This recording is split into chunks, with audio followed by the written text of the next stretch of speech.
Taste the Daily. Taste the Daily. தொழிலதிபர்கள், வசதி படைத்தவர்கள் கிளுகிளுப்பிற்கு போதைப் பொருளும் பெண்களையும் சப்ளை செய்து வாழ்க்கையை சீரழிப்பவர்களில் ஒருவர்தான் ராஜ்கண்ணன் என ரிஹானா அளித்திருக்கும் புகார் பகீர் கிளப்பியிருக்கும் சூழலில் ரிஹானா மீதான குற்றச்சாட்டுகளும் சிறகடிக்க தொடங்கி இருக்கின்றன. வெள்ளித்திரையை காட்டிலும் சின்ன திரையில்தான் பஞ்சாயத்துகளும் பரபரப்புகளும் கொடிகட்டி பறக்கும் என்பது கல்வெட்டில் பதிக்கப்படாத உண்மை. அப்படித்தான் இப்போது நடிகை ரிஹானா பேகம் கூட்டியிருக்கும் பஞ்சாயத்து ஹாட் டாபிக்காக மாறியிருக்கிறது.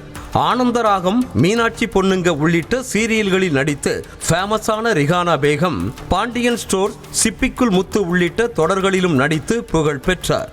கணவரோடு ஏற்பட்ட கருத்து வேறுபாட்டால் மன வாழ்க்கை கசந்து மன உளைச்சலோடு வாழ்ந்து வந்த ரிஹானாவுக்கு ஆதரவு கரம் நீட்டி அடைக்கலம் தந்தவர்தான் ராஜ்கண்ணன். ஈவெண்ட் மேனேஜ்மெண்ட் தொழில் செய்து வந்தாலும் அவ்வப்போது கிடைக்கும் கேப்பில் சீரியலில் வில்லன் கேரக்டரிலும் நடித்து வந்ததாக சொல்லப்படுகிறது. ராஜ்கண்ணனை ஆண் தேவதை ரேஞ்சுக்கு எண்ணி பழகிய ரிஹானாவுக்கு அவர் மீது காதல் உணர்ச்சிகள் கிளர்ச்சியாகி தனது திருமண ஆசையை வெளிப்படுத்தியதாக தெரிகிறது. இருவரும் ஒன்றாக சேர்ந்து பிசினஸ் தொடங்கி திருமணமும் செய்து கொண்ட நிலையில் 2 நாட்களில் இருவரும் ஆளுக்கொரு பக்கமாய் முறுக்கி கொண்டு பிரிந்தது சின்னத்திரை இண்டஸ்ட்ரியை அதிர்ச்சிக்குள்ளாக்கியது. இந்த நிலையில் கடந்த சில நாட்களுக்கு முன்பாக ரிஹானா தனக்கு விவாகரத்து ஆகாததை மறைத்து தன்னை திருமணம் செய்து கொண்டு பண மோசடி செய்ததாக புகாரளித்து ராஜ்கண்ணன் பகீர் கிளப்பினார். இந்த நிலையில் ராஜ்கண்ணன் தான் தன்னை ஏமாற்றி பண மோசடி செய்ததாக கூறி ஆவடி காவல் ஆணையரக குறைதீர் முகாமில் ரிஹானா ஆதங்கத்தை கொட்டி இருக்கிறார். தோழி மூலம் பழக்கமான ராஜ்கண்ணன் ரெஸ்டோ பார் ஒன்றை ஆரம்பிப்பதாக கூறி தன்னிடம் 15 லட்சம் ரூபாயை பெற்றுக்கொண்டதாகவும் பிறகு மாதா மாதம் பங்குத்தொகையை தராமல் இழுத்தடித்த போது தகராறு செய்த பின்னர் பார் நஷ்டத்தில் இயங்குவதாக கூறி பணத்தை தர மறுத்து ஏமாற்றியதாகவும் குமுறினார் ரிஹானா. ராஜ்கண்ணன் பக்கா ஃப்ராட் என கொந்தளித்த ரிஹானா அவரது பெயரே போலிதான், உண்மையான பெயர் அழகர்சாமி என்றும் கூறியதோடு ராஜ்கண்ணனின் டார்கெட்டே திருமணமாகி தனியாக இருக்கும் சிங்கிள் பேரண்ட் பெண்கள் தான் என கூறி அதிர்ச்சியூட்டினர்.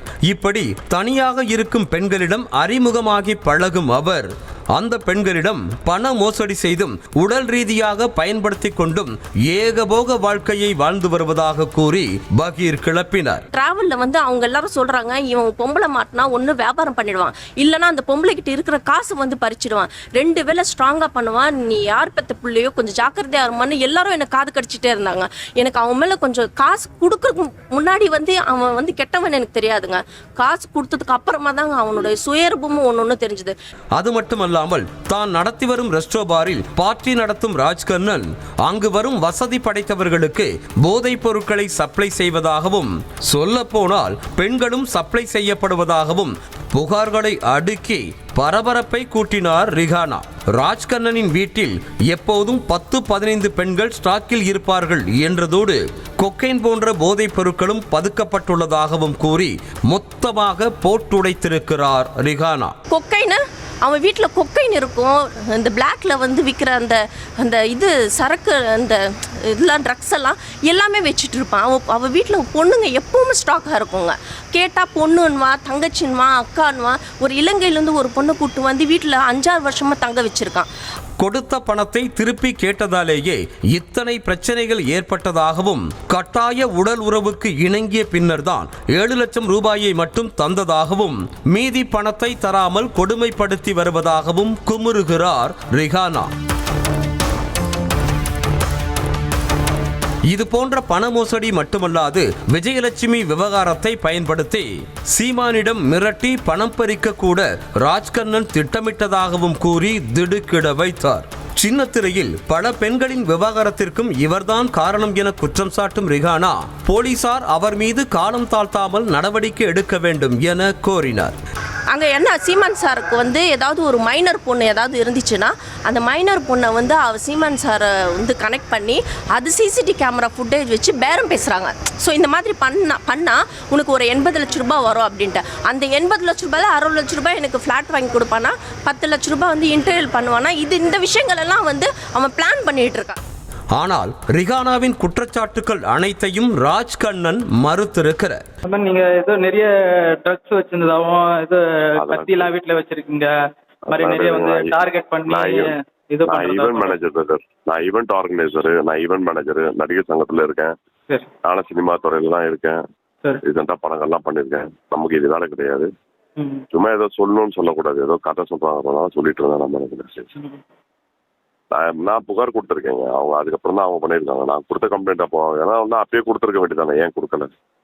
ஏற்கனவே சின்னத்திரையில் போதை புழக்கம் கரை புரண்டோடுவதாக கிசுகிசுக்கப்படும் சூழலில் அதனை உறுதிப்படுத்தும் விதமாகவே ரிஹானாவின் புகாரும் இருப்பதாக பார்க்கப்படுகிறது. பெண் சப்ளை, போதை சப்ளை என அடுக்கடுக்காக எழுந்திருக்கும் புகார்களை தட்டி கழிக்காமல் காவல்துறை சாட்டையை சுழற்றி தீவிர விசாரணையை தொடங்க வேண்டும் என்ற கோரிக்கை எழுந்திருக்கிறது. நியூஸ் தமிழ் செய்திகளுக்காக செய்தியாளர் Edward Solomon. Taste the Daily.